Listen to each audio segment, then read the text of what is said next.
వి gold trusted gold buyers తాకట్టులో ఉన్న మీ బంగారాన్ని విడిపించి ఈ రోజు ఉన్న మార్కెట్ ధరకే కొనబడును. ఇప్పుడే కాల్ చేయండి. కర్నూలులోని కావేరీ ట్రావెల్స్లో పూర్తిగా ప్రయాణిస్తున్నటువంటి ప్రయాణికులంతా మంటల్లో చిక్కుకుపోయి ప్రాణభయంతో విలవిల్లాడిపోయారు. కొంతమంది చనిపోయినటువంటి ఘటన చోటు చేసుకుంది. ఇది నిజంగా చాలా బాధాకరం. అయితే ప్రస్తుతం అదే బస్సులో ప్రయాణిస్తున్నటువంటి జయసూర్య తల్లి రమాదేవి మనతో ఉంది. బాబు ఏమని చెప్పి వెళ్ళాడమ్మా, ఎప్పుడు వెళ్ళాడు? నిన్న 3 గంటలప్పుడు మా బాబుకి ఇంటర్వ్యూ ఉందండి బెంగళూరుకి. 9:30కు బస్సు అయితే ఇంకా నిన్న చిన్న పూజ ఉండి భోజనం లేట్ అయ్యింది. బస్సు మిస్ అవ్వడం వల్ల వెళ్ళి ముసాపేట్లో ఎక్కాడండి. బస్సు బెంగళూరుకి వెళ్ళాడండి. బెంగళూరుకి వెళ్ళాడు. అది 3 గంటలప్పుడు ఇలా ఫైర్ అయిపోయిందండి మొత్తం బాబు. అంటే అందులో ప్రయాణిస్తున్నటువంటి దాదాపు 20 మంది మృతి చెందారు ఇప్పటికే. ఆ ఘటన తెలిసిన తర్వాత అసలు బాబు ఎలా ఉన్నాడు, అక్కడ ఏంటి అని చెప్పేసి మీకు ఎవరైనా కాల్ చేయడం, మీరు బాబుకి కాల్ చేయడం ప్రయత్నించారా? కాల్ చేశాము. చాలాసేపటి వరకు ఏ ఫోను మాకు కలవలేదు.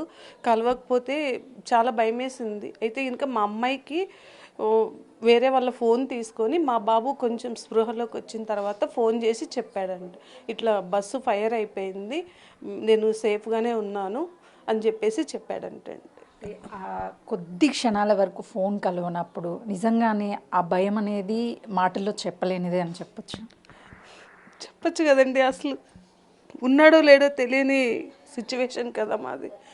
ఏం చేయాలో అర్థం కాని పరిస్థితులు. కానీ నేను అందరికీ చెప్పుకునేది ఒకటే, మా అవసరాల నిమిత్తం మేము ఏదో ఒక బస్సు ఏదో ఒకటి పట్టుకొని ఏదైనా వెళ్తూ ఉంటాం. ఒక డ్రైవర్ని నమ్ముకొని ఇంతమంది అసలు ఏం అన్యాయం చేశారు వాళ్ళు ఆ పిల్లలు పాపం. ఎందుకు వాళ్ళకి అలా అయ్యింది? వాళ్ళు అలా అయినప్పుడు కనీసం డోర్లు ఓపెన్ చేసి ఏమన్నా పగలగొట్టుకోవడానికి కూడా ఏమీ లేవంట. మా ప్రాణాలతో ఎందుకు మీరందరూ ఆడుకుంటున్నారు? దయచేసి ట్రావెల్స్ వాళ్ళకి నేను చెప్పుకునేది ఒకటే, మంచి వాళ్ళని చూసి పెట్టుకోండి. మా ప్రాణాలతో మా జీవితాలతో మీరు ఆడకండి. ఒకవైపు మీ బాబు సురక్షితంగా ఉన్నాడు అని తెలిసింది మీకు, కానీ చాలామంది అందులో ఉన్నటువంటి కుటుంబాలే ఈరోజు చనిపోయినటువంటి పరిస్థితి ఉంది. ఏం చెప్తారు? వాళ్ళకైతే వాళ్ళ కుటుంబాలకు కూడా మేమేం చెప్పలేని పరిస్థితి అండి. ఆ బాధ అనుభవించే వాళ్ళకే తెలుస్తుంది. చెప్పలేను మేడం, నేనైతే అసలు ఏం చెప్పలేనండి. ఈ కళ్ళల్లో పెట్టుకుని పిల్లలు ఉన్నారు, భార్యాభర్తలు ఉన్నారు, చిన్న పిల్లలు ఉన్నారు. ఎందుకు వీళ్ళు ఇలా చేస్తున్నారో మాకు అర్థం కావట్లేదు అసలు. వాస్తవానికి అక్కడ ఉన్నటువంటి డ్రైవర్స్ కూడా వెంటనే అక్కడ నుంచి వెళ్ళిపోయారు అని చెప్తున్నారు. నిజంగా అంతమంది ప్రాణాలని పోతున్నా పట్టించుకోకుండా పోవడం ఏం చెప్తారు?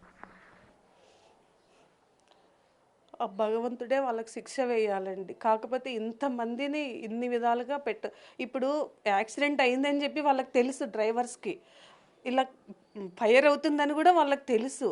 పడుకున్నారు 3 గంటలప్పుడు, అంటే అందరూ పడుకునే టైం, పడుకున్నారని కూడా తెలుసు వాళ్ళకి. పడుకున్నప్పుడు కనీసం వాళ్ళు ఉంటేనే ఇప్పుడు ఎక్కడ ఏముంటాయి ఏంటి అనేది తెలుస్తుంది. ఒక హ్యామ్మర్ లేదు, ఏమి లేదు, ఏమన్నా పగలగొట్టుకోవడానికి కూడా లేదు.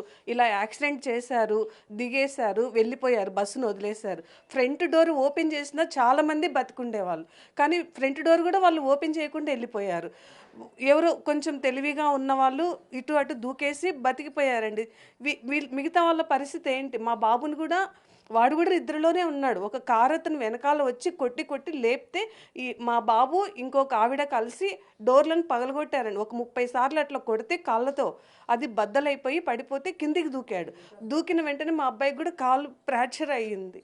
ఎన్నో సీటు రిజర్వేషన్ చేసుకున్నాడు మీ బాబు, పరిస్థితి ఎలా ఉంది ఇప్పుడు? 16 అండి, 16 హాస్పిటల్లోనే ఉన్నాడు. 2 కాళ్ళు అయితే ఫ్రాక్చర్ అయ్యాయండి ఇప్పుడు. వాస్తవానికి మనం విజువల్స్ చూస్తుంటేనే చాలా భయంకరంగా ఉన్నాయి. ఆ బాధ తట్టుకోలేకపోతున్నాం. అక్కడ ఉన్నటువంటి మనుషుల పరిస్థితి ఆ టైంలో ఎలా ఉండుంటుంది? ప్రాణభయంతో బిక్కుబిక్కుమంటూ ఒకవైపు. మా బాబుకి అయితే ఏం తోచలేదంటండి. అసలు ఏం చేయాలో వాడికి అర్థం కాదు. అలా కూర్చుండిపోయాడంటండి చాలాసేపటి వరకు. ఘోరమైన పరిస్థితి అంట మేడం. అసలుకి వాడు ఉండడము మాకు ఇంకా ఆ సిచ్యువేషన్లో మా బాబు ఉన్నాడు అనుకోవడం ఊహించుకోలేకపోతున్నాం మేము. అసలుకి బతకడమే మాది అదృష్టం, అంతే మేడం. వాడు బతకడమే అదృష్టం. వాస్తవానికి ఏదైనా ఘటన జరిగినప్పుడు అది చూస్తేనే మనం తట్టుకోలేకపోతాము. కానీ మన కుటుంబ సభ్యులు, మన పిల్లలు ఉంటే ఆ బాధ వర్ణాతీతము. ఆ తల్లి కన్నీరు మున్నీరు అవుతుంది. అదృష్టవశాత్తు బాబుకి ఏం కాలేదు, కానీ మిగతా వాళ్ళ ప్రాణాలన్నీ పోయాయి. డ్రైవర్ల నిర్లక్ష్యం కంటికి కనిపిస్తుందని చెప్తున్నారు. ఏమవుతారమ్మా జయసూర్య మీకు? అమ్మమ్మను మనోడా ఎప్పుడు తెలిసింది మీకు ఇలా బస్ అంతా కాలిపోయిందని? 6 కల్లా తెలిసింది. వీళ్ళు చూస్తూ ఉన్నారు. నేను అప్పటికి కూడా లేయలే. నేను లేచాలకి 7 అయింది. ఏం చెప్పెళ్ళాడు మనోడు నీకు? పోయొచ్చమ్మా అన్నాడు. అంతే. చెప్పండి, అంటే వాస్తవానికి చాలామంది చనిపోయారు, కానీ జయసూర్య అదృష్టవశాత్తు ఆ చిన్న గాయాలతో బయటపడ్డాడు. ఇలాంటివి తరచూ జరుగుతూనే ఉంటాయి. ఏం చెప్తారు? డ్రైవర్ నిర్లక్ష్యం వల్లే కదండి అలా అయింది. డ్రైవర్ మంచిగా ఉంటే అందరు సేఫ్ అయ్యేవాళ్ళు. మొత్తానికి కర్నూలులో జరిగినటువంటి ఘటన చాలామంది కుటుంబాల్లో విషాదం నింపింది. కానీ అదృష్టవశాత్తు కొంతమంది మాత్రం బయటపడ్డారు. డ్రైవర్ల నిర్లక్ష్యమే ఇలాంటి ఘటనలు జరగడానికి ప్రధాన కారణం అని చెప్పేసి జయసూర్య తల్లి చెప్తుంది. కెమెరామెన్ చైతన్యతో సుజాత, మియాపూర్.